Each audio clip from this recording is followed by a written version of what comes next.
Today on Inspired Money.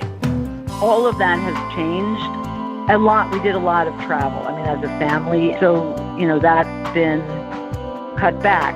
But I think from my roots, since I've always had to work, I'm scrappy.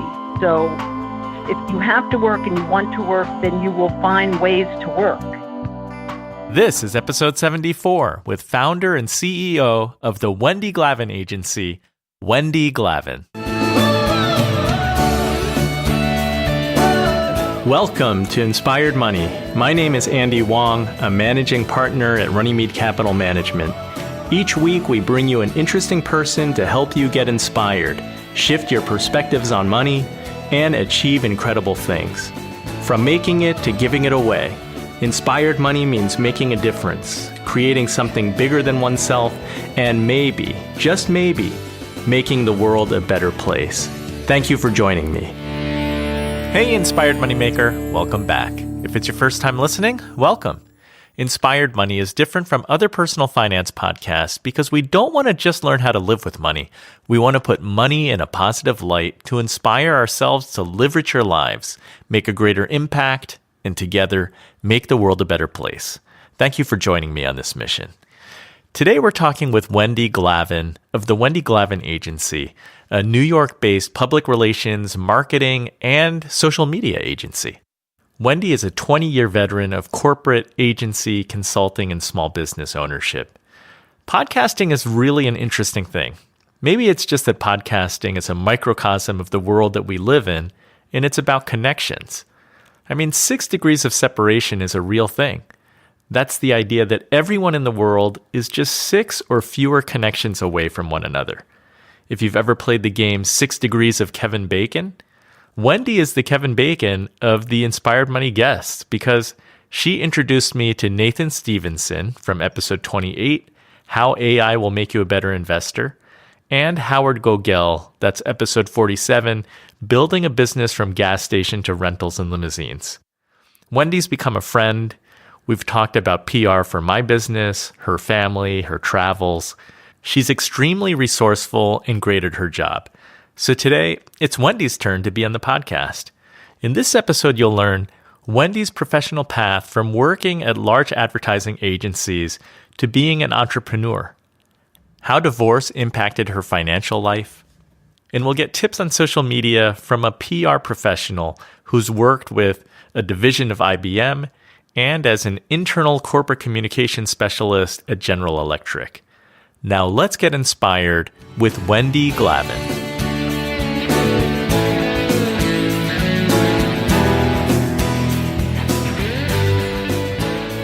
Wendy, welcome to Inspired Money. It's so great to have you on the show.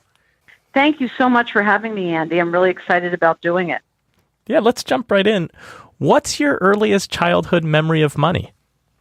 Okay, making it ever since I was a little girl, I always had to have jobs. So my earliest memories of working were at like Jack in the Box and Roy Rogers, and hating to wear like the netting over my hair. So I worked at all the fast food restaurants. And in terms of spending, when I was 8 years old, I grew up in Philadelphia, and I took a city bus down to Center City, and I'd walk probably, it felt like a mile, but it was probably 3 blocks to lower school I went to called Masterman. And then I used to meet my grandmother, and she would meet me after school for a hamburger and fries, and then she would take me shopping at Lord & Taylor's and buy me clothes. So those are making and spending, although it wasn't my money. It was her money. Yeah, those sound like good memories. Yeah, it was that. Well, I don't know about the Roy Rogers one, but with hair netting and all. Exactly.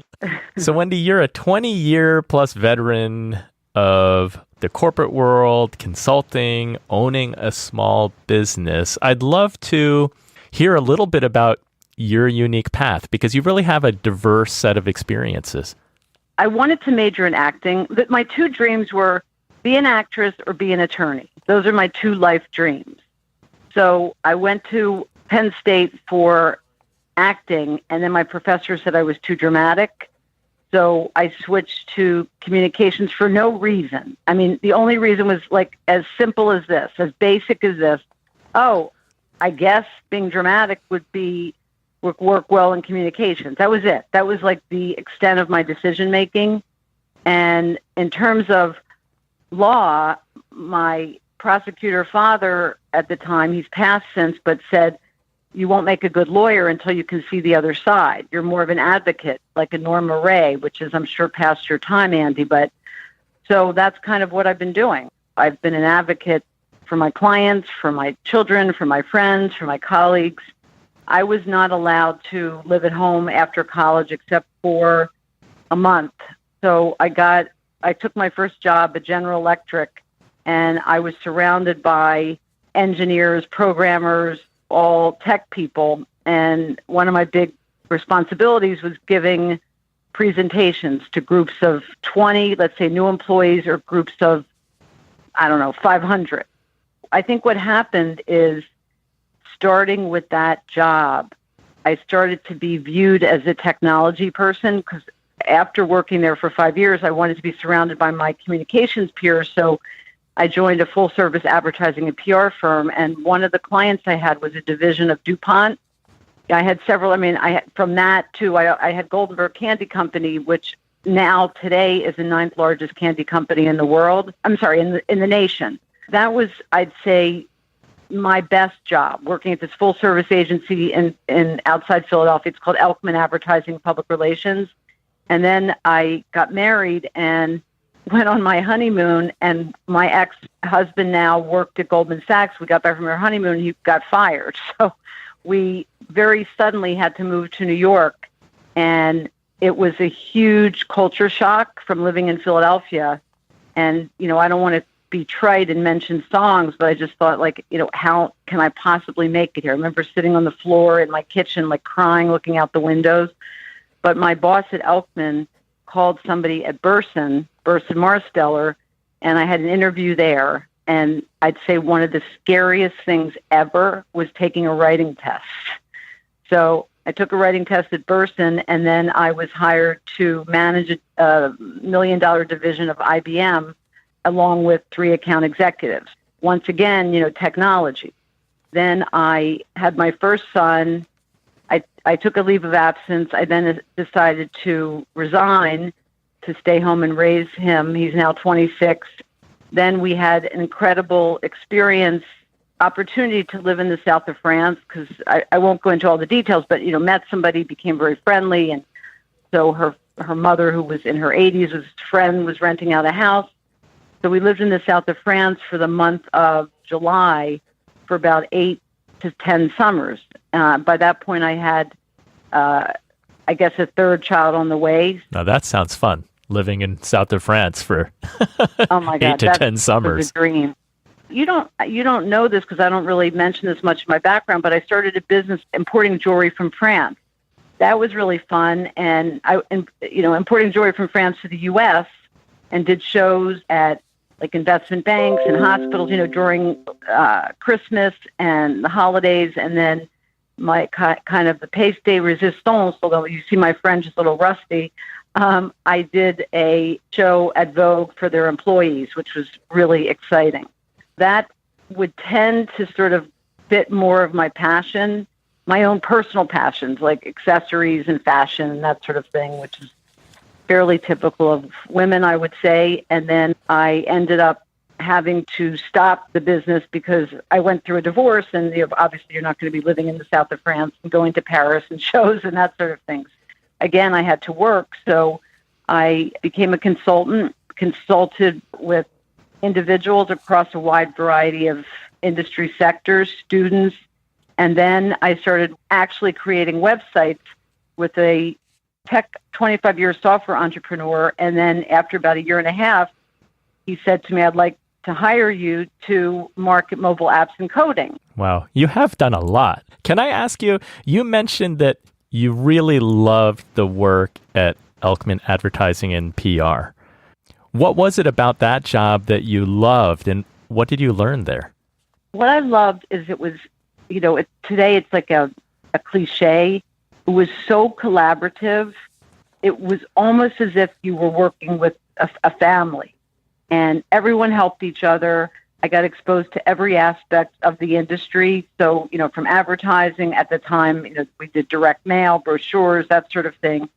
And my boss, Sam Rogers, who I'll mention, he was an incredible mentor, because I used to say to him two things. One, I'm not an idea person. I mean, I don't know how to generate ideas.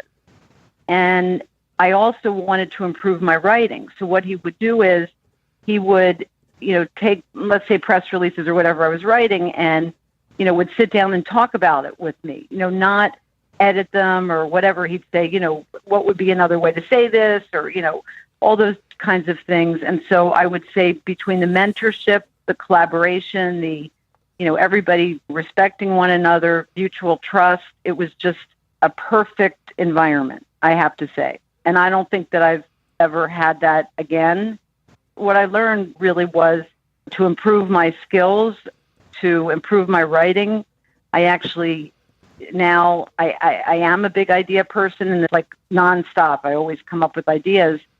And, I attribute that to Sam and the agency, them valuing each individual person that worked there and making them feel that, their ideas, whether you're an account executive or you're the head of PR, every idea is important and matters. That was really fun. That's from a long time ago. But now today, that's what companies are talking about. Companies are talking about the need for employee retention and the issue of valuing employees. And actually, I didn't work for Jack Welch, but I worked under Jack Welch, and a lot of the things that he said at the time, they apply today as well. I mean, I don't want to get too personal, but divorce certainly had an impact on your life and what you were doing professionally. What was the financial impact and changes that you had to make as a result? That's a great question, because there are a lot of people in this situation. It's probably more than half, half get divorced. But so I would say the number one thing is, my advice would be, don't get married to a finance person or a lawyer, because they're the toughest people to go through a divorce. The problem with my ex-husband, who actually, I'm friendly with today, so there's nothing, I don't have anything negative to say, but obviously at the time, he cut me off. So my friends put together hey, let's help Wendy get divorce parties. And I sold my jewelry and raised $30,000 in 3 months to then hire a, New York City divorce attorney. That was a retainer, $30,000. And I went to their conference room called Pryor, Cashman. It's a huge firm in New York City. And I went in their conference room and paid them in cash, $35,000 in cash. Wow. 10, 20, 30, 40 cents. That conference room paid cash, because I didn't want my then husband to know about that. That was the end of, well, not the end ever. I mean, I've been to Paris since that, but, no more of, that type of lifestyle. So my lifestyle has, completely changed. We used to have, I'd say, sort of a big lifestyle, because he's a bond salesman on Wall Street. We did the very typical winter break. You go skiing. During spring break, you go to a Caribbean island. And in the summer, we lived in France. And in the month of August, we lived in Cape Cod with his mother, who had retired there. So all of that has changed a lot. We did a lot of travel, as a family. So, that's been cut back. But I think from my roots, since I've always had to work, I'm scrappy. So if you have to work and you want to work, then you will find ways to work. The divorce was a big event that kind of launched you into the life of an entrepreneur, the need to start your agency and your business? Well, it was really before that, when I started the jewelry business. I think that I always have had a mentality of working. So even though I didn't need to work, I identified that niche and then, started a business from scratch. So I think that I probably always had this entrepreneurial spirit in me. It just then came out at that time, and then, just has continued on. You and I have talked before about what the job market is like in the 21st century and how employees need to continuously navigate. It's like whether you're in the corporate world or you're an entrepreneur, what are some of the things that one has to do in this changing marketplace? I mean, the easiest and most simple thing and powerful thing, which people don't do, it's almost like a secret, is just do research. All you have to do, and when I was a kid, we didn't have Google. We didn't have, all the kinds of things that exist today. All you need to do is, I lecture at colleges and send a 20-question anonymous survey. I say, do you know the difference between marketing, PR, social media, digital media? Typically, 50% say no, 50% say not applicable. So I've said to groups of students, it's unacceptable to want to go into the business of communications and say it's not applicable or that you don't know about marketing. Just look it up. Just look it up on Google. I mean, it's so simple. I'd say that that's sort of the key to staying ahead of the game, no matter where you are. Like in corporate, if you're in law, if you're in marketing, if you're in finance or technology. I mean, it's just research and read. I don't know. It's almost like a secret. It just, to me, it's so simple. There's so many avenues to learn and read. I mean, there's blogs. There's just so much. I think that that's something you can do for free. You don't even have to take a class. I actually taught myself Twitter, I don't know, about 9-10 years ago when I couldn't get earned media for the mobile app and coding software company. And I thought, oh God, I can't get earned media, which is sort of, that's what I do. I don't do advertising. And so I figured, what am I going to do? I can't not get them earned media. So then on one weekend I sat and I just went to Twitter and I reviewed it and read it and just tried. I thought, let me just try. And it turned out that at the time, Microsoft was hiring individuals with autism to learn to code. This was a sort of during the era of, everyone needs to learn to code. And one of the things we were doing is that we were teaching individuals with autism to code. So all I did was put those two sentences together. Microsoft is hiring people who with individuals with autism to code. Live Code is teaching individuals with autism to code. So from that tweet, I got global coverage. I got coverage in CNN Text, in CNN Money. I mean, huge coverage. That was sort of how I came across social media. Yeah, that's amazing. Given your experience in marketing and PR, I think for our listener, none of us have a manual on how do we use social media, how do we use the internet in a positive way to help our careers and our businesses. It could be a personal brand. Do you have tips for the listener on how they can be using it positively? So number one is think very carefully before you decide to comment, write, share about divisive topics. That's number one. But you certainly have the choice if you choose to do that. I like to advise all my clients it's really important to be careful because sometimes we don't realize that, a simple little thing an idea that we might have, it can turn into, a lot of negativity, towards you. So I rarely take a public stand on an issue in the news. I believe it's important to be, the core of this is also for public relations, is to be informative, educational, inspiring, thought-provoking, or even entertaining. And I'll give you a very personal example. So I've been in a personal injury case since 2016, and I'm having an upcoming surgery. So when I go to physical therapy, I post pictures, when I'm there. And why do I do that? First of all, it's a fact because I am there. And also because the insurance companies look at my social media profile. So all I post is my progress or, what I'm doing at physical therapy, that sort of thing. Or the other thing I try to do is turn it into something humorous.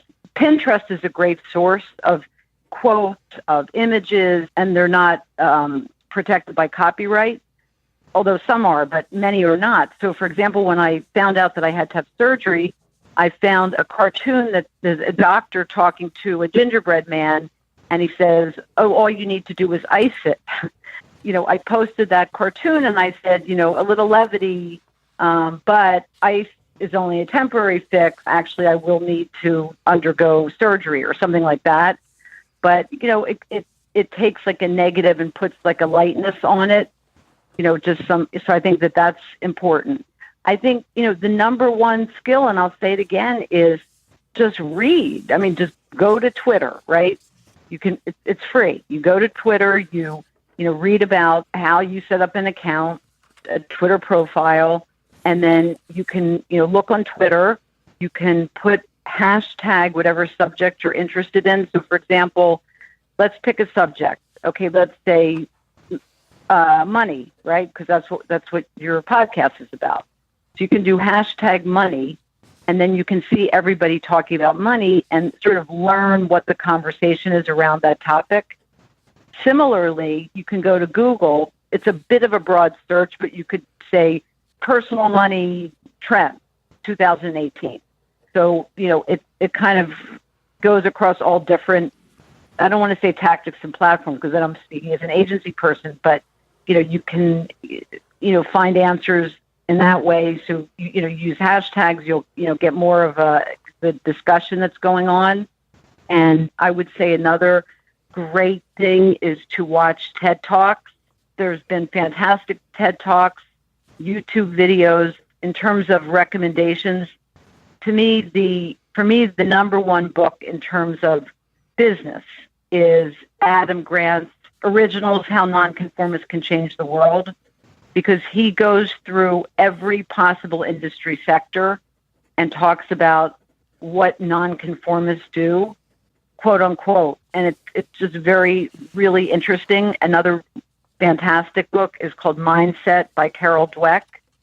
These are New York Times bestsellers. And Dweck talks about the fact that there are, and she's a Stanford professor, so this has been, and psychologist, it's been researched, over many, many years, that there are two mindsets that exist, a fixed mindset and a growth mindset. And a simple way to understand this is Dweck went to students in a classroom, and they got their papers back in math, and they got a C. Okay, so the students that got a C, some of the students said, "I suck in math." The other kids said, "Oh, well, at least I have the rest of the semester to meet with the teacher and pull my grade up." So that mindset, if you have a fixed mindset, you can change your mindset. Coming up, we talk about business coaches, the importance of perception, and how learning can empower your career. But first, a few words on mindset, failure, and success from Michael Jordan. According to Dweck and plenty of other famous people, that's sort of the core of success. Let's take Michael Jordan, which is, an odd example, but, everyone knows the quote. I've missed more than 9,000 shots in my career. I've lost almost 300 games. 26 times I've been trusted to take the game-winning shot and missed. I've failed over and over and over again in my life. And that is why I succeed. The show notes for this episode can be found at inspiredmoney.fm/074. If you're in your car or wherever you are, check the show notes if you want to learn more about Wendy or the things mentioned in this episode. It's time for the Runnymede Money Tip of the Week. Hey, Inspired Moneymaker. I want to give you 3 budgeting tips to start the year off right. Number 1, budget to zero before the month begins.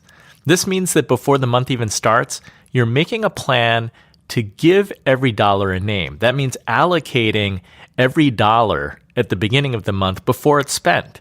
It's called a zero-based budget. Now, that doesn't mean that you have $0 in your bank account.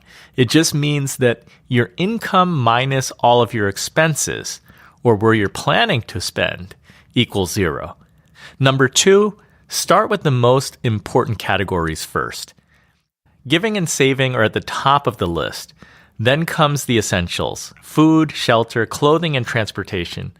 Once your true necessities are taken care of, you can fill in the rest of the categories in your budget. 3, use cash in the envelope system for certain budget categories that trip you up. And this comes from Rachel Cruz, who you may remember from episode 69. If you find that you're constantly overspending in certain categories, that could be grocery or fun money, cash out those categories. Go to the bank and pull out the cash amount that you've budgeted for that category.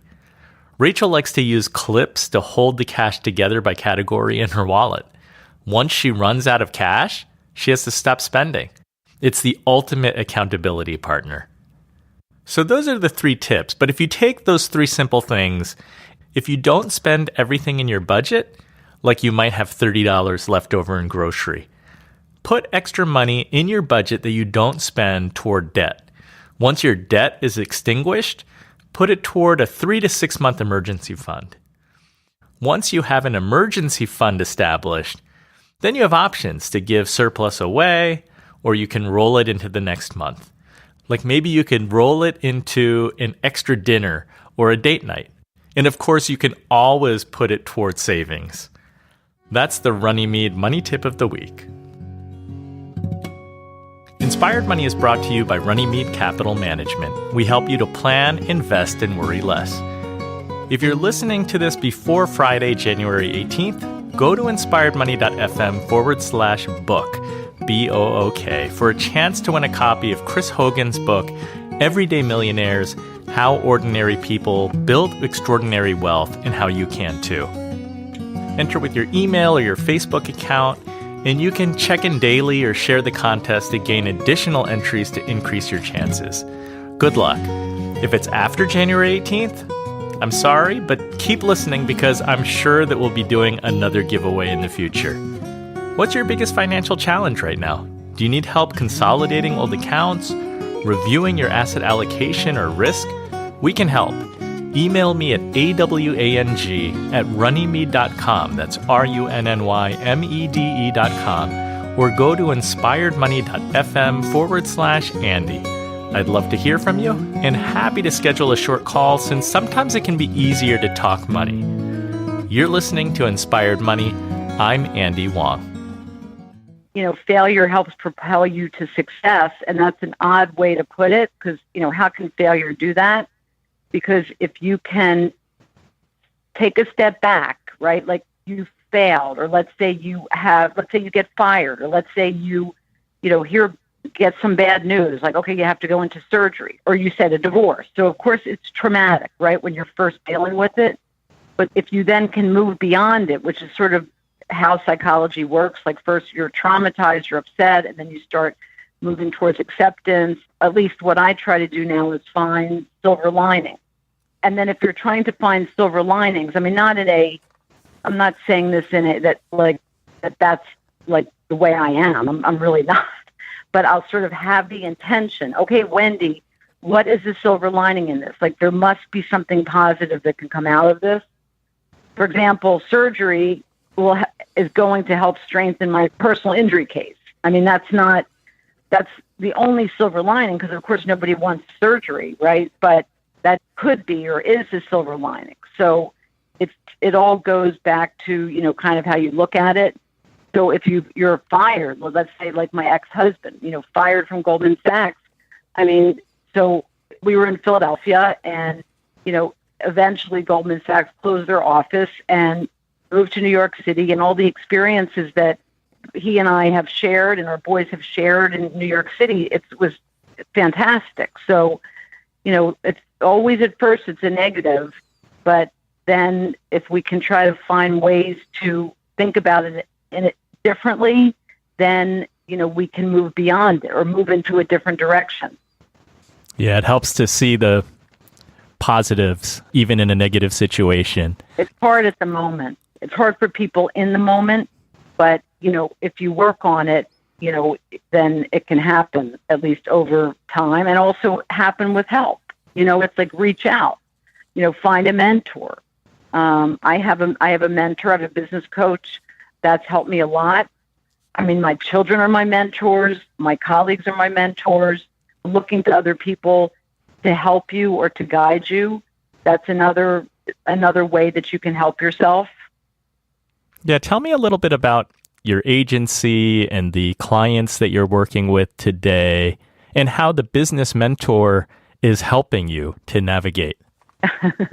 Well, that's a little bit of a loaded question for me, right? But so two of my clients that I'll speak about proudly is one is Forward Lane, which is an artificial intelligence and fintech company today. In November, when I was working with them, they were a startup, and they've experienced huge growth.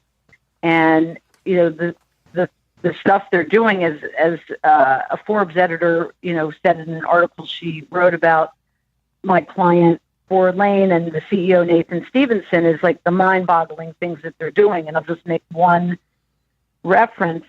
So their solution is for financial advisors, asset wealth managers, and commercial banks. And the data produced in 2017, and data is, there's unstructured and structured data. So structured data would be kind of like, Word documents, physical Excel sheets. Unstructured data would be social media, would be sort of everything else that you would have to find through what's called disparate sources. And so they take all this data, which in 2017, the data created was more than that within the last 5,000 years, and they aggregate and scale it in milliseconds. So let's just speak about financial advisors, but it includes the other verticals. So instead of going through tons of company data, investment data, market data, global data, news, sentiment, they get a customized report, with the database per client. So that's saving each individual. Let's imagine that there's a Morgan Stanley personal financial advisor has 200 clients.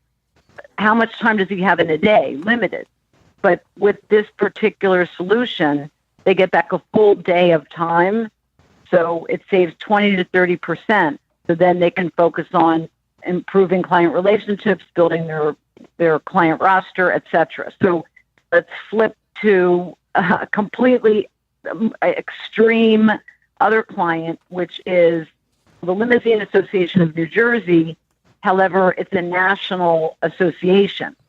I'm working with them because I've been bringing forward the sort of the news that somehow consumers and business executives are missing about the problems with Uber in terms of crimes and assaults and a huge number of issues, not having background checks, fingerprinting, that sort of thing. So, that's, obviously a completely unrelated to artificial intelligence, although I'm sure artificial intelligence, there's driverless cars. There's like always some relationship, between industry sectors. I would say that I've had more A2B clients, business to business, than business to consumer clients.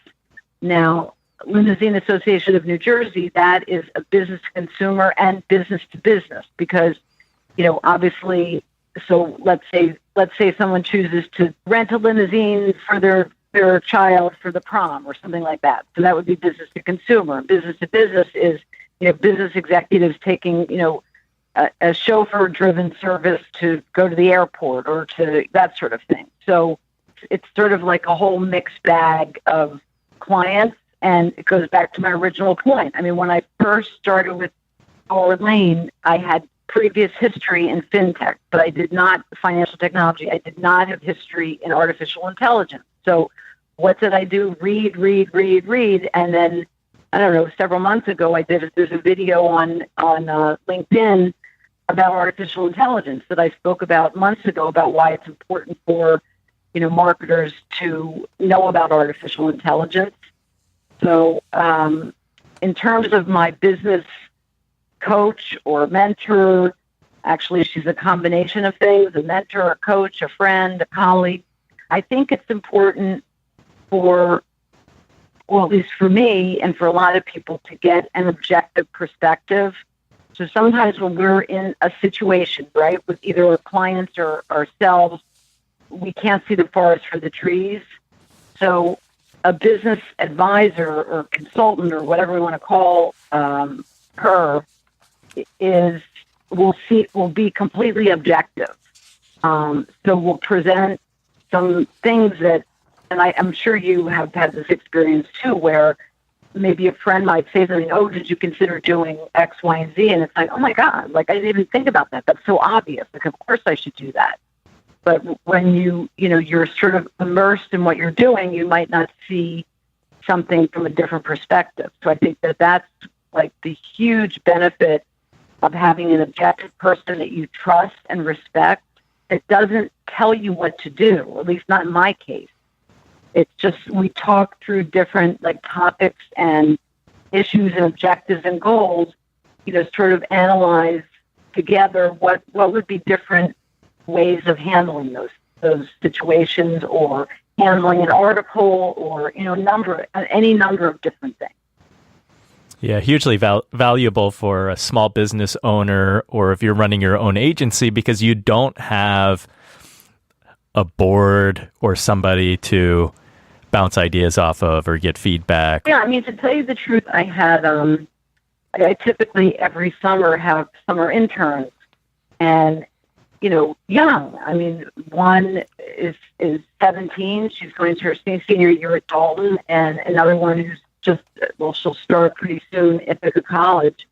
And, I mean, it's so much fun to bounce off ideas. And one might think, okay, so why don't we say over 50? And, these two girls were 17 and 19. And, they would come up with ideas that, and they've had no experience in this industry, marketing, PR, nothing whatsoever.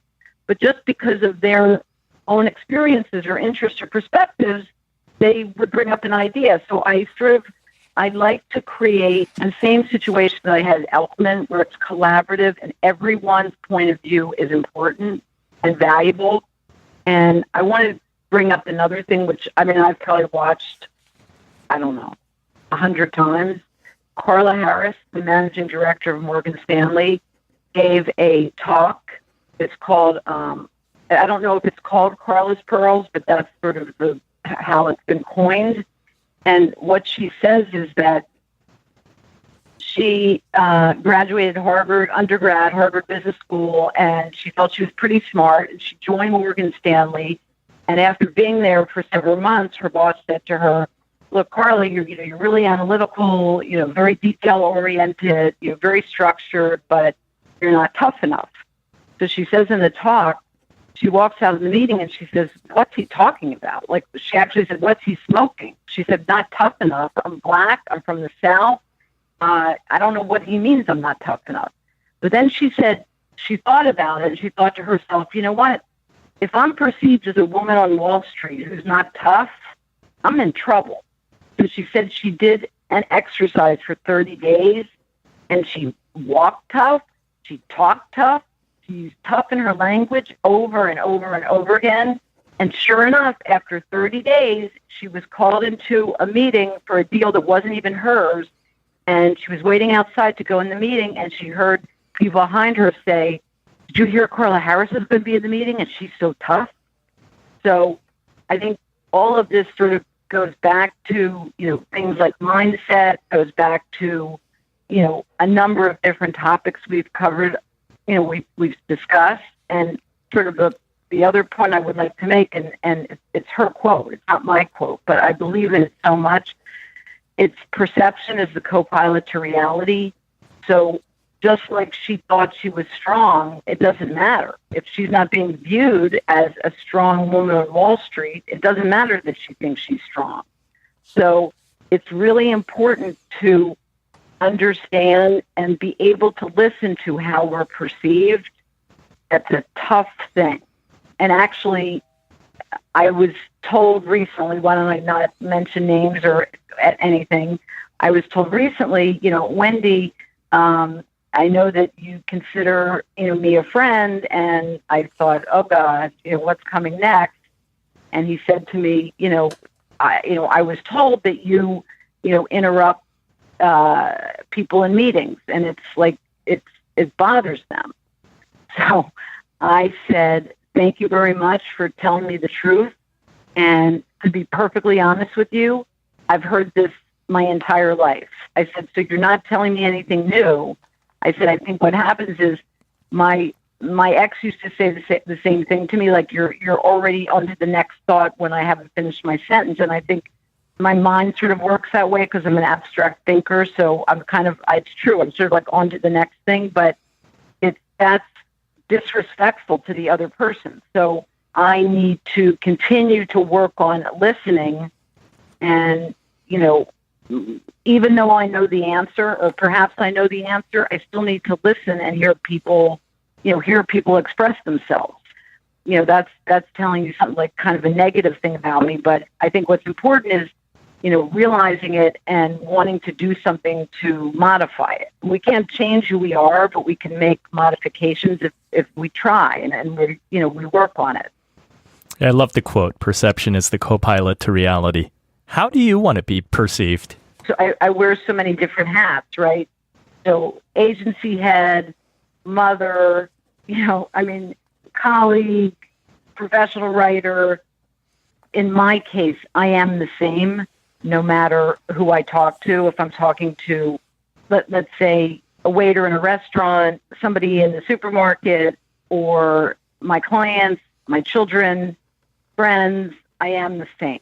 So I would say how I want to be perceived is to be always helping, caring, honest, loyal, authentic, and young-minded and open. All of those, what I just mentioned, I've been told that people do perceive me that way, but we could add a couple other aspects of my personality, which are both a strength and a weakness. One is being really strong and outgoing and outspoken. So that obviously has two sides to it, right? Like I get things done, but sometimes, like that the person said to me the other day, like maybe that can be a little bit, aggressive to some people. So, I think it's important to listen to what people say because, I always say this, like when I raised my children were young, it's like I and their father was a mirror. So, they learn from how their parents model behavior for them. That's sort of how they learn. I think we're kind of mirrors of one another. And I guess also I'd like to be perceived as someone who has a good time. I mean, I'm serious and I'm intense, but also is fun and is entertaining and, that sort of thing. Hopefully, you and I have worked together, Andy, and, you perceive me in that way, but, I don't really know, right? How do we really know unless someone, tells us? And so but I would say I don't want to say it's a gift, right? If you hear, constructive criticism, but, it is, because then hopefully you hear it, you take it in, and you make modifications so that you can improve. And I think it's also always to be improving, learning, and growing. That's the other thing. Yeah, that goes back to the growth mindset. Yes, exactly. Because, how are you going to, get hired if you're not up to date, meaning if you're not reading, if you're not learning, you can learn something new every single day. I do. I learn something new every single day, whether from reading, whether from talking to people. I'm always wanting to learn. I like to ask all of our guests, how do you define success? I always say, because I really do feel that way, I have to say it, my 3 incredible boys. That's, to me, a huge definition of success. Of course, genes have a role in it, but, just how hardworking and kind and caring and all these other traits, I think I would say that's the number one thing for me. I don't define success by money. I define success by the people who surround me. I mean, in other words, if they want me to write for them and I respect the publication, then, that's a great feeling. So I think I define myself, I also define myself, at the end of the day, I've always felt this way. If I give 100%, if I know I've given 100%, there's no one else that can judge me. Only I can judge myself. If you can look in the mirror at the end of the day and know that you gave 100% no matter what, then you can always feel like, well, I've done my best. And if people disagree with that, I've done the very best that I could. Yeah, and that's good enough. You're right. And that's good enough. Exactly. Well, thank you, Wendy. Thanks for sharing your thoughts with us today. Can you tell the Inspired Money listener where they can follow you and learn more about the Wendy Glavin Agency? Oh, sure. Thank you. So they can go to Google, and my agency is wendyglavin.com. I'm going to spell it, Wendy. Glavin is G as in George, L as in love, A as in apple, V as in Victor, I-N as in Nancy. And there's no E, and I'm not married to Tom Glavin, which I've been asked my entire life, the baseball player. So it's Wendy Glavin with no E. You can find me on Twitter at Wendy Glavin. You can find me on LinkedIn at Wendy Glavin. You can find me on Facebook at Wendy Glavin. You can find me on Instagram at Wendy Glavin. And I'm based in out of New York City. And I'm, as I've said, and I do mean this, I always am happy to help people. So, people are welcome to email me at wendyglavin.com if they have questions or, need resources or that sort of thing. I'm honestly happy to help. At free of cost. I'm not going to charge people. So, unless they want to hire an agency, but, I'm always happy to answer questions and help others. Well, thanks, Wendy. It's always fun. Thank you, Andy. Thank you so much. So what was your favorite Inspired Money moment?